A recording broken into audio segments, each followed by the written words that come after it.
আপনারা জানেন ইতিমধ্যে ইন্ডিয়া জোটের মধ্যে অনেকগুলো ক্ষেত্রে বোঝা গিয়েছে তাদের মধ্যে ফাটল ধরছে, আর সেই ফাটল নিয়েই আজকের এই ডিসকাশন। আমি প্রথমেই একটি প্রতিবেদন আপনাদের সামনে রাখছি এবং কেন এই নিয়ে ডিসকাশন করছি সেটাও আপনারা বুঝতে পারবেন। দেখুন, কথায় আছে অতি সন্ন্যাসীতে গাজন নষ্ট। 28টি দলের এই অ্যালায়েন্স বিজেপির খুঁটি একটু হলেও নাড়িয়েছে, তা যেমন সত্যি ততটাই সত্যি এই খুঁটি নাড়ানোর ক্রমাগত প্রয়াস ততটাই ঠুনকো। কারণ ভিন্ন লোক, ভিন্ন মতামত, তাই একই লক্ষ্যে কে এগিয়ে আর কে পিছিয়ে তার প্রতিযোগিতা তো চলবেই, ঠিক যেমন এখন হচ্ছে। ইন্ডিয়া জোটের অন্যতম শরিক আপ চায় না বিরোধী দল কংগ্রেস এই জোটে থাকুক। এখানেই থেমে নয়, অজয় মাখনকে নিশানা করে দিল্লির মুখ্যমন্ত্রী অতীশী। তার মূল দাবি, কংগ্রেস যেভাবে আপকে আক্রমণ করছে বিজেপির কোনো নেতৃত্বকে সেভাবে আক্রমণ করছেন না। তাই তাদের সাফ দাবি, কংগ্রেস বিজেপিকে সাহায্য করছে। এ তো বাস ট্রেলার হ্যাঁ, আসলি পিকচার তো আভি বাকি হ্যাঁ। কিছুদিন আগে তৃণমূলের অন্দরেও রব উঠেছিল মমতা বন্দ্যোপাধ্যায়কে ইন্ডিয়া জোটের মুখ করতে। শুধু তাই নয়, বিরোধী দলনেতা রাহুল গান্ধী শক্ত ফাইট দিতে পারছে না বিজেপির বিরুদ্ধে, এমনটাই দাবি করে তৃণমূল নেতৃত্বরা। রাজনৈতিক রঙ্গমঞ্চ বড়ই জটিল, এখানে কে কখন কার বন্ধু আর কখনই বা কার প্রতিপক্ষ বোঝা অত্যন্ত কঠিন।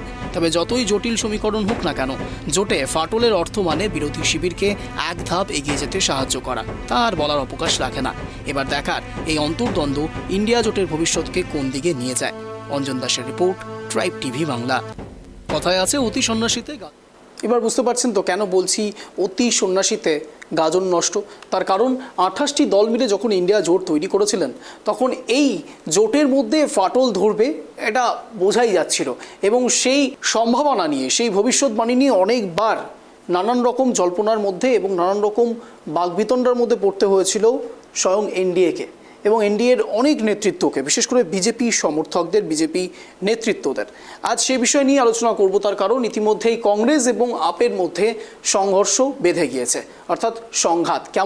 কেন বলছি, তার কারণ আপ ইতিমধ্যেই কংগ্রেসকে চাইছে যে কংগ্রেস যেন কোনোভাবেই ইন্ডিয়া জোটে না থাকে। অন্যদিকে কংগ্রেসও উল্টে হুঁশিয়ারি দিচ্ছে আপকে। শুধু এই দুইয়ের মধ্যে সীমাবদ্ধ নয়, বাংলার রাজনীতির ক্ষেত্রেও মমতা বন্দ্যোপাধ্যায়কে, বিশেষ করে দেশীয় রাজনীতিতে কংগ্রেসকে পছন্দ করছে না তৃণমূল কংগ্রেসও। বলা বাহুল্য, তৃণমূল কংগ্রেসের তাবড় সাংসদরাও তারা সরাসরি বলছে মুখ্যমন্ত্রী মমতা বন্দ্যোপাধ্যায় ইন্ডিয়া জোটের মুখ হোক, যেখানে রাহুল গান্ধী স্বয়ং বিরোধী দলনেতা, অন্যদিকে মল্লিকার্জুন খাড়গে, সবাই রয়েছে। তা সত্ত্বেও কেন সবাই কংগ্রেসের প্রতি আস্থা হারাচ্ছে, এই নিয়েই প্রশ্ন, এই নিয়েই যাবতীয় জল্পনা কল্পনার সূত্রপাত। এই বিষয় নিয়ে আলোচনা করব। এই মুহূর্তে রয়েছে আমার সঙ্গে আমার সহকর্মী নিউজ ডেস্ক থেকে লাইভে সত্যজিৎ পাল। সত্যজিৎদার সঙ্গে কথা বলার চেষ্টা করবো, কিন্তু তার আগে যে ছবিটা আপনাদের সামনে ইতিমধ্যেই রাখছি, অতীশী, দিল্লির মুখ্যমন্ত্রী অতীশী কিন্তু ইতিমধ্যেই কংগ্রেস সম্বন্ধে বিস্ফোরক মন্তব্য করেছেন। কংগ্রেস সমর্থক থেকে শুরু করে বিশেষ করে কংগ্রেস নেতৃত্বরা ইতিমধ্যেই এই বিষয় নিয়ে নানান রকম কথাও বলছেন। সন্দীপ দীক্ষিত তিনি বলছেন যে কংগ্রেসকে এতটাই ছোট করা হচ্ছে, এতটাই ছেলে খেলা করা হচ্ছে কংগ্রেসকে নিয়ে, তাহলে কংগ্রেসের কথায় এতটা গুরুত্ব কেন দিচ্ছে আপ নেতৃত্ব? সে ছবি আপনাদের সামনে রেখেছিলাম। প্রশ্ন উঠছে, আপ এবং কংগ্রেসের মধ্যে এই সংঘর্ষ, এই উত্তপ্ত বাক্য বিনিময় শাসক দলের ক্ষেত্রে এক্সট্রা অ্যাডভান্টেজ ক্রিয়েট করছে কি? এক্স ফ্যাক্টর হিসেবে কাজ করবে কি পরবর্তীকালে এই ডিবেট লোকসভার অধিবেশনে? তার কারণ এর আগেও আমরা দেখেছি জট এখনো পর্যন্ত না কাটলেও বারবার করে জোটের জট কাটেনি এমনটা বলছিলেন ইন্ডিয়া জোট, তারপরেও এখনো পর্যন্ত সমাধান সূত্র সেভাবে বেরোয়নি। নানান ক্ষেত্রে দেখা গিয়েছে কনফ্লিক্ট চলছে, সবার মধ্যেই একটু দূরত্ব তৈরি হয়েই রয়েছে। প্রশ্ন উঠছে, কেন এতদিন ধরেও ইন্ডিয়া জোট, যাকে মানুষ একটু হলেও সমর্থন করেছেন, বলা বাহুল্য ইন্ডিয়া জোটের এই জোটে যথেষ্ট শক্তি ছিল এমনটাই বলছিল রাজনৈতিক মহল, এবং এই জোটের দিকে তাকিয়ে অনেকে ভোটও দিয়েছে। ভোট দেওয়ার পরে এনডিএর যথেষ্ট মার্জিন কমেছে, তারপরেও ইন্ডিয়া জোটের এই ফাটল বা ইন্ডিয়া জোটের এই শক্তি কেন ক্ষয় করছেন তারা? কেন নিজেদের দিকে আত্মসমালোচনার পথ বেছে নিচ্ছেন না, উল্টে প্রেস কনফারেন্স করে, সাংবাদিক বৈঠক করে সবার সামনে আম জনতারাও দেখতে পাচ্ছে যে ইন্ডিয়া জোটকে বিশেষ করে ইন্ডিয়া অ্যালায়েন্সকে সাধারণ মানুষ ভোট দিয়েছিল, আম জনতা ভোট দিয়েছিল, তারাও এই বিষয়গুলো দেখছে। আগামীতে আরও অনেক জায়গায় বিধানসভা নির্বাচন হতে পারে, লোকসভা নির্বাচন আগামী 5 বছর পরে আবারও হবে।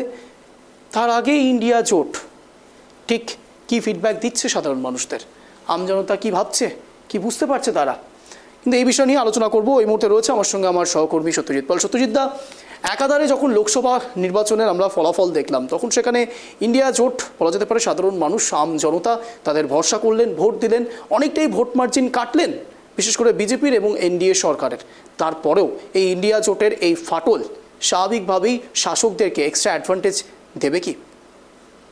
এখন যখন প্রথমে বলে কি ফাটলটা কিন্তু প্রথমেই শুরু হয়েছিল, অর্থাৎ জোট তৈরি হওয়াতে কিন্তু ফাটলের একটা চিহ্ন দেখা গেছিলো। তার কারণ আমরা জানি যে গত 10 বছরে 2014 থেকে দেশের ক্ষমতা কিন্তু এনডিএ জোট অর্থাৎ মোদী সরকার চলছে।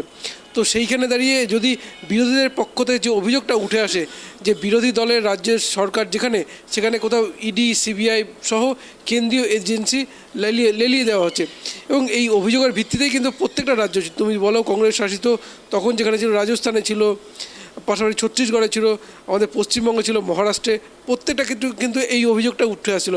এবং এই অভিযোগের ভিত্তিতেই বলা যেতে পারে যে বিজেপির বিরোধী অর্থাৎ এনডিএ বিরোধী কিন্তু একটা জোট তৈরি হয়। তার প্রধান মুখ যদি বলা হয় সে সময় কিন্তু ছিলেন নীতিশ কুমার, এবং তিনি কিন্তু এই প্রথম বৈঠকটা ডেকেছিলেন এবং পরবর্তী পাটনায় বৈঠক হয়েছিল।